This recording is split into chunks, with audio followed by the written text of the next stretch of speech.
በቴክኖሎጂ ርዕሰ ጉዳዮች በየሳምንቱ ወደ እናንተ የሚደርሰው የዘመንና ቴክኖሎጂ ፕሮግራማችን እንሆ ተጀምሯል። ባሳለፍናቸው ሳምንታት የሳይበር ወር ምክንያት በማድረግ የተለያዩ ዝግጅቶችን ወደ እናንተ ስናደርስ ነበር። አሁን ደግሞ የሳይበር ወር የመጨረሻው ሳምንት ላይ እንደመገኘታችን ኢትዮ ቴሌኮም የዜጎች የሳይበር ንቃተ ህሊናን እንዲሁም ደግሞ የተቋማትን የሳይበር ንቃተ ህሊና ምን ይመስላል የሚለው ምን አይነት ስራዎችንስ በዚህ ላይ እየሰራ ነው የሚለው ላይ ያተኮረ ፕሮግራም በመጀመሪያው መሰናዷችን ወደ እናንተ የምናደርስ ይሆናል። ከዚህም ባሻገር ዘመን ቅምሻን ጨምሮ በቴክኖሎጂ ዙሪያ ጠቃሚ ጥቆማዎችን እናደርሳችኋለን። መልካም ቆይታ።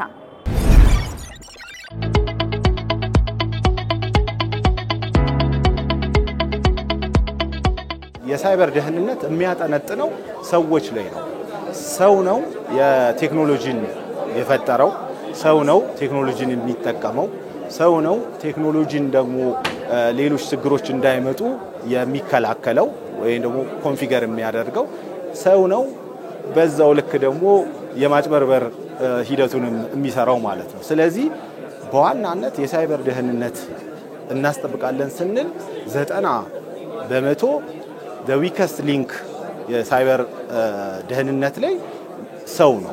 ስለዚህ ሰው ላይ ደግሞ የግንዛቤ ማስጨበጫ መስራት በጣም መሰረታዊ ነገር ነው ማለት ነው። ኢትዮ ቴሌኮም በዋናነት በተለይ ዘንድሮ ለየት የሚያደርገው ራሱን በኢንተርናሽናል ኦዲተሮች የኢንፎርሜሽን ደህንነት አስተዳደርን የሚለኩ ኦዲተሮች ኦዲት አስተደርጎ የአይኤስኦ 27001 ሰርቲፋይድ የሆነበት ቴሌብሩን ደግሞ PCI DSS ሰርቲፋይ የሆነበት ክላውድ ሰርቪስ ደግሞ ይሰጣል ኢትዮ ቴሌኮም። ይሄ ክላውድ ሰርቪስ ደግሞ አስተማማኝ ደህንነት አለው ወይ የሚለውን ነገር ደግሞ አስፈትሾ ክላውድ ሴኩሪቲ አሊያንስ በሚባል ድርጅት ደግሞ የክላውዱን የሳይበር ደህንነት ያረጋገጠበት ሁኔታ ነው ማለት ነው።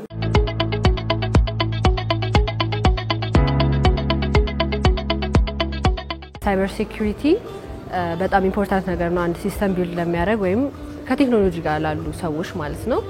እና የተለያዩ አይነት ጥቅሞችን አግኝቼበታለሁኝ።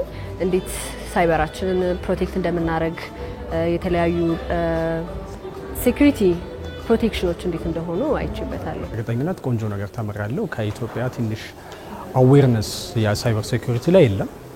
በጣም የብዙዎች ዲቨሎፐሮች ፍሎ ነው እና ያም ፍሎ ለመፍታት የሚያስችሉ ነገሮች ኢትዮ ቴሌኮም እያዘጋጀ በመሆኑ እኔ በጣም ደስ ብሎኛል። ኢትዮ ቴሌኮም እያደረገልን ያለው ድጋፍ ማለት በሳይበር ሴኩሪቲ ዘርፍ አንድ ሶፍትዌር ወይም የሆነ ዲቨሎፕመንት የሆነ ነገር ክሬቲቭ ስናደርግ ከዛ ከበስተጀርባው ያለው ሴኩሪቲ ኢሹ እኛ በቀላል የምናልፈውን ነገር እነሱ በደም አዌርነስ ሆነው በደም እንድናውቀው ትልቅ አስተዋጽኦ አድርገውልናል።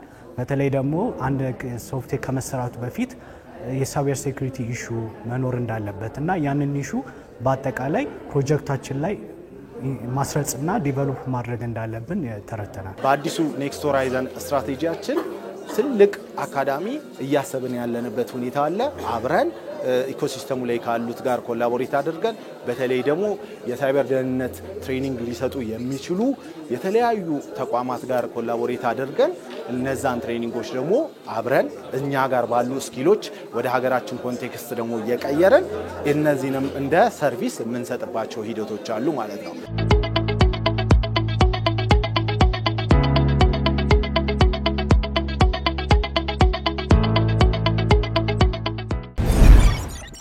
ሰላም እንዴት ናችሁ? ዮሐንስ ነኝ። በዛሬው ዘመን ቅምሻ ፕሮግራማችን የኢትዮ ቴሌኮም በዛ ያሉ አገልግሎቶችን በአንድ ቦታ ተሰድረው የምታገኙበትን መድረክ ወይም ፕላትፎርም ነው ማስተዋወቃችሁ። አብራችሁኝ ቆዩ። ተመልሰናል። ውድ ተመልካቾቻችን እንግዲህ ቀደም ብዬ መግቢያው ላይ እንደነገርኳችሁ በዛ ያሉ የኢትዮ ቴሌኮም አገልግሎቶችን ሰብሰብ ብለው በአንድ ላይ ለእናንተ ለመጠቀም እንዲያመቹ ሆነው ተሰብስበው ወደ እናንተ ቀርበውላችኋል። አገልግሎቱን ለማግኘት telehub.ethiotelecom.it ወይም ደግሞ የእጅ ስልካችሁ ላይ ባለው የቴሌብር ሱፐር አፕ መተግበሪያ ቀጥታ ሎጊን ሳትሉ ከታች በኩል ስክሪን ላይ እንደምታዩት ቴሌሃብ የሚል አለ። እሱ እስከገባችሁ በኋላ ዘርዘር ያሉ ነገሮችን ታገኛላችሁ። እስኪ አንድ ባንድ ዞር ዞር እያለን ለማየት እንሞክራለን። አሁንም በድጋሜ አብራችሁን ቆዩ። ቴሌሃብ የሚለው ላይ ከገባን በኋላ እንግዲህ ዘርዘር ያሉ አገልግሎቶች በአንድ ላይ ተሰብስበው እናገኛቸዋለን። እንዳልኳችሁ በመጀመሪያነት የምናገኘው አርዲ ቻትቦትን ነው። አርዲ እንግዲህ እንደምናውቀው እናንተን ድጋፍ ለመስጠት 24 ሰዓት ደከመኝ ሰለቸኝ ሳትል ለእናንተ ድጋፍ የምትሰጥ ቦት ነች ማለት ነው። ስለዚህ እሷን የምናገኝባቸውን ትክክለኛ ኦፊሻል የሆኑ የሶሻል ሚዲያ ሊንኮችን እዚህ ውስጥ እናገኛለን ማለት ነው። የቴሌግራም፣ ዋትስአፕ፣ ፌስቡክ፣ ትዊተር እንዲሁም ደግሞ የዌብሳይት ሊንክን አርዲ ቻት ቦትን የምናገኝበትን ትክክለኛ የሆኑ ሊንኮችን እናገኛለን። ይሄም ለምን ይጠቅመናል? አርዲ የሚለው ሊንክ ውስጥ ገብታችሁ ካገኛችኋቸው ሊንኮች ውጭ የምታገኙትን ሊንክ አትመኑ።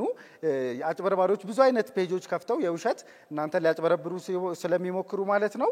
በሁለተኛነት የምናገኘው ምንድነው? አፕስ የሚለው ነው። እነዚህ ደግሞ ከኢትዮ ቴሌኮም አገልግሎቶች ጋር የተያዙ አፕሊኬሽኖች አሉ። የቴሌብር ፓርትነር፣ ቴሌብር ሱፐር አፕ እንዲሁም ማዩቴቴል እና የቴሌ ድራይቭ አፕሊኬሽኖችን እናገኛለን ማለት ነው። ዌብሳይት የሚለው ላይ ስንገባ ደግሞ የኢትዮ ቴሌኮም ወሳኝ የሚባሉ ዌብ ቤዝድ አፕሊኬሽኖች ወይም በድረገጽ የሚገኙ አገልግሎቶችን እናገኛለን። ስለዚህ ኢትዮ ቴሌኮም አለ ራሱ ዋናው ማለት ነው። ቴሌገበያ፣ ኢኬር፣ ቴሌፎረም፣ ፖስትፔድ ቢል ኮምፕላያንት የምናደርግበት የቴሌ ክላውድ አለ። ዲኤንኤስ እና ዌብ ሆስቲንግ ጋር ተያይዞ አገልግሎት ስትፈልጉ እንዲሁም የራሱ የኢትዮ ቴሌኮም ቴሌብር ዌብሳይት አለ። ኢንተራክቲቭ ሰልፍ ሰፖርት የምንለው ደግሞ እናንተን በምስል የታገዘ እርዳታ የሚሰጥበት ዌብሳይት ነው። እንዲሁም ደግሞ በመጨረሻም የዘመን ገበያ መርቻንት ዌብሳይትን ታገኛላችሁ ማለት ነው።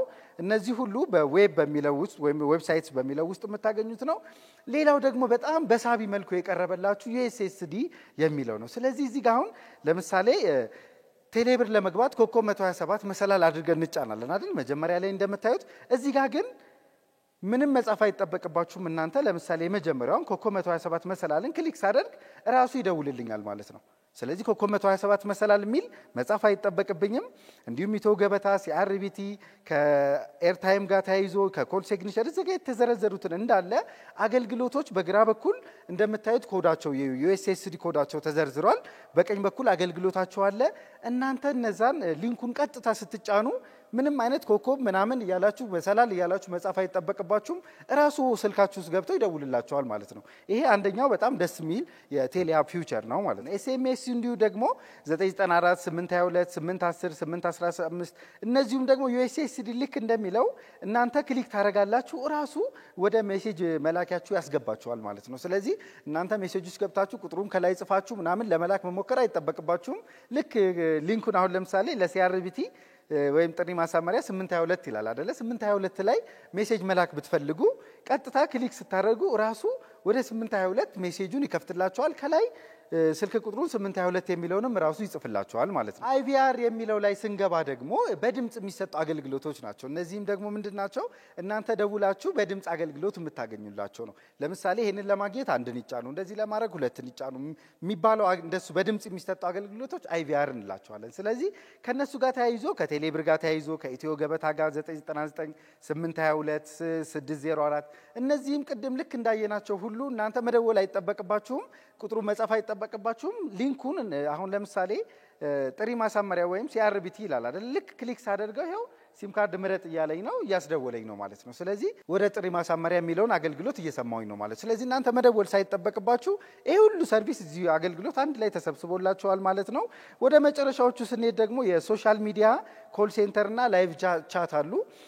የሶሻል ሚዲያ የምንለው የኢትዮ ቴሌኮም ኦፊሻል የሆኑ ሶሻል ሚዲያዎችን ፎሎ ማድረግ ስትፈልጉ፣ መረጃ ማግኘት ስትፈልጉ ማግኘት እነሱን ትክክለኛ ሊንካቸውን የምታገኙበት ነው። ስለዚህ የኢትዮ ቴሌኮም የቴሌብር እንዲሁም ደግሞ የዘመን ገበያ ኦፊሻል የሆኑ ሊንኮች አሉ ማለት ነው ሙሉ በሙሉ። ኮል ሴንተር የሚለው ደግሞ እንደው በቃ በራሳችን ብለን እምቢ ካለን የጥሪ ማዕከሉን ሰራተኞች ድንገት ማግኘት ብንፈልግ ከኢትዮ ቴሌኮም የቴሌብር አገልግሎት ጋር የተያዘ የጥሪ ማዕከል አለ 127 ማለት ነው። የ994 አለ፣ እንዲሁም የኢንተርፕራይዞች 980 አለ፣ የፊክስድ ላይን እና ብሮድባንድ ሬጂስትሬሽን 899 አለ። እንዲሁም ዘርዘር ያሉ እስከ ዘመን ገበያ ድረስ 31 እነሱን ሁሉ ቁጥሮች ይዟል። ስለዚህ አሁንም ቅድም እንዳልኳችሁ እናንተ ቁጥሩ መጻፍ አይጠበቅባችሁም። ሊንኮቹን ክሊክ ታደርጋላችሁ ቀጥታ ራሱ ይደውልላችኋል ማለት ነው። የመጨረሻው ፊቸር ደግሞ ላይቭ ቻት ነው። ስለዚህ ይሄም ደግሞ ከኢትዮ ቴሌኮም የጥሪ ማዕከል ሰራተኞች ጋር ከቴሌብር ጋር የተገናኘ ሊሆን ይችላል። እንዲሁም ደግሞ ከኢትዮ ቴሌኮም ኖርማል አገልግሎቶች ጋር የተያዘ ኤስኤምኤስ ቻት የምታደርጉበት ነው። ይሄ ምንድነው 8994 እንሏለን። ስለዚህ 8994 ላይ ኤስኤምኤስ ቻት ለማድረግ ስትፈልጉ ከኖርማል የኢትዮ ቴሌኮም አገልግሎቶች ጋር ይሄንን በቀላል በመጫን ወደ ሜሴጅ ይወስዳችኋል ማለት ነው። ከኢትዮ ቴሌኮም ቴሌብር ጋር በተያያዘ ደግሞ ከሆነ 126 ነው ቁጥሩ እንዲሁ ይሄንኑ ክሊክ ስታደርጉት 8994ን ይከፍትላችኋል። እናንተ እዛ ላይ እንደ ኖርማል ከሰው ጋር እንደምታወሩ ቴክስት እዛ ቢሮ ያሉ የጥሪ ማዕከል ሰራተኞችን በቀላሉ በቴክስት ማውራት ትችላላችሁ ማለት ነው። በዛሬው ዘመን ቅምሻ ፕሮግራማችን እንግዲህ የኢትዮ ቴሌኮም በዛ ያሉ አገልግሎቶችን ሰብሰብ ብለው የምናገኝበትን የቴሌሃብ የተባለውን ፕላትፎርም ወይ መድረክ ዘርዘር አድርጌ ለማሳየት ሞክሬያለሁ። ስለነበረን ጊዜ አመሰግናለሁ። በቀጣይ ሳምንት ደግሞ እንዲሁ ከኢትዮ ቴሌኮም ምርትና አገልግሎቶች ጋር የተያዙ ጠቃሚ መረጃዎችና ጥቆማዎችን ይዤላችሁ ቀርባለሁ። ከፕሮግራሙ ጋር አብሬያችሁ የነበርኩት ዮሐንስ አለፈውም ነኝ። መልካም ሳምንት።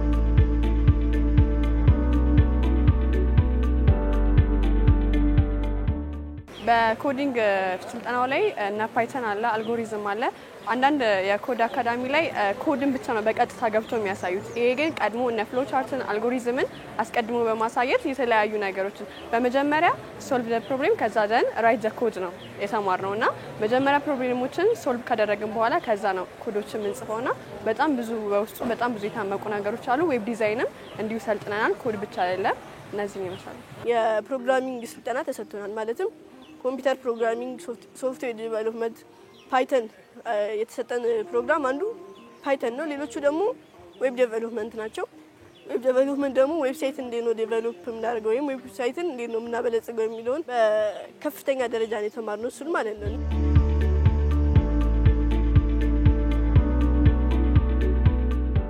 ልጆች ላይ ይሄ የህይወት ክህሎት ሳይንስና ቴክኖሎጂ ሀገር በቀል እውቀትና ዲጂታል በተለይ ደግሞ ኮድ ሶፍትዌር ኮድ ብለን የምንሰራው ነው ማሰልጠናቸው ዌብ ፕሮግራሚንግ ነው ማለትም ቤዚክስ ናቸው ኮምፒውተር ለምሳሌ ሲኤስኤስ ጃቫስክሪፕት እና ኤችቲኤምኤል ነው ግን ደግሞ ፓይተን የሚሰለጥናሉ ኦብጀክት ኦሪየንትድ ፕሮግራሚንግ የሚሰለጥናሉ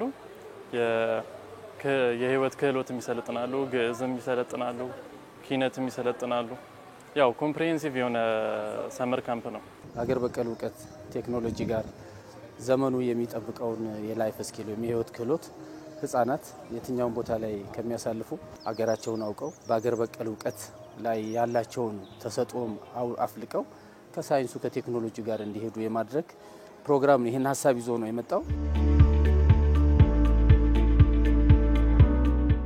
ያው መጀመሪያ ኢንተረስቲ የጥንታዊ መዛግብትን ማጥናት ነው ግን ደግሞ አሁን ብዙ ኤአይዎች እየመጡ ነው ማለት አርቲፊሻል ኢንተለጀንስ አሁን ኮዲንግ ዌብሳይት ዴቨሎፕመንት ዌብሳይት አበለጽጋለሁ ብቲ ያኛል ምንም አትበይ ማለት ኤአይ መስራት ይችላል ያንን ነገር ግን ደግሞ በጣም ባክኤንድ እየተማርን ኤአይን ራሱ እንዴት ነው የምናበለጽገው ኤአይ እንዴት ነው የሚሰራው የሚለውን ተምረናል እኔ ደግሞ በኢንተረስት ማድረግ የምፈልገው ነገር እነዚህን ኤአይዎችን ተጠቅሜ ማለት የራሴን ያሰልጥኝ ማሽን ለርኒንግ ይባላል ይሄ ማለት ኤአይን ማስተማር ኤአይን ያስተማርሽ የምትፈልጊውን ስራ እንዲሰራልሽ ማድረግ ትችላለሽ እኔ ደግሞ በበኩሌ መስራት የምፈልገው ኢንተረስቲ እነዛን ወደ አማርኛ ወይ ወደ ተለያዩ ቋንቋዎች ኢንክሪፕት በማድረግ ማለት በመተርጎም የሚያቀርብ ነው ማለት ነው ስለዚህ የባህላዊና ዘመናዊና አቀናጅቼ መስራት ፈልጋለሁ ወደፊት እኔ ወደፊት እቅዴ ማርኬቲንግ ነው ግን በዛ ውስጥ አሁን ብዙ ጊዜ የተለያዩ ማርኬተሮች ሃክ ሊደረጉ ይችላሉ የተለያዩ በሳይበር ጥቃት ሊደርስባቸው ይችላሉ በዚህ ውስጥ ደግሞ ሳይበር ጥቃትን እኛ ኮርስ ወስደናልና እንዴት የራሴን ማርኬት የራሴን ካምፓኒ እንዴት አድርጌ ሃክ እንደማላስደረግ የራሴን እንዴት እንደምጠብቅ አይቼበታለሁ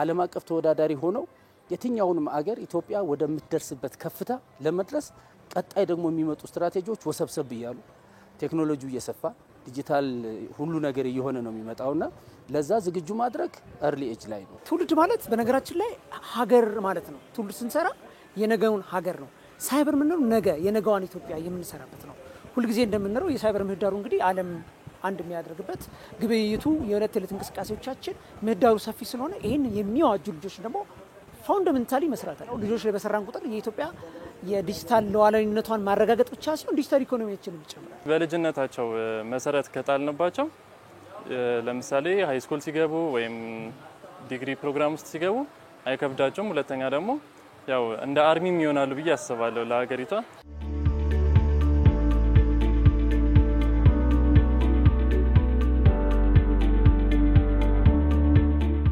ወደንም ጠላንም 21ኛው መቶ ክፍለ ዘመን ላይ ማርሽ የቀየረው ቴክኖሎጂ ነው። ቴክኖሎጂ ትራንስፎርማቲቭ ፎርስ ነው። እኛ ብለነው ሰው ራሱ የሚመጣ ነውና ኢትዮ ቴሌኮም የሚሰራው ደግሞ ትልቅ ነገር ወደ 5G ላይ ነው። እሱን አፕሪሺየት እናደርግና ወደ 6 ደግሞ እንቀላቀላለን። ይሄ ትውልድ እኮ ያንን የሚሰራ ማለት ነው። እና አቅርቦቱ so good so nice በጣም እጅግ በጣም አስፈላጊ ነው። 5G ያው በቅርቡ ነው የመጣው። ያው 4G በነበረበት ዘመን እናውቀዋለን። ያው 5G ላይ ያሉ ብዙ አድቫንቴጆች አሉ። IoT ዲቫይሶች አሉ። ዲቫይስ ከዲቫይስ እርስ በርስ መነጋገር እንዲችሉና ግብርና ላይ ለምሳሌ ትልቅ ለውጥ መምጣት ይችላል። ያው 5G ኔትወርክ ከመጣ ኢንተርኔት ትልቅ ቲቸር የሚባለው ወይም the biggest teacher የሚባለው ኢንተርኔትን ተጠቅመን መማር እንችላለን ማለት ኦንላይን ላይ ብዙ ኮርሶች አሉና ኢንተርኔትን እንደ አድቫንቴጃችን ተጠቅመን መማር አለብን።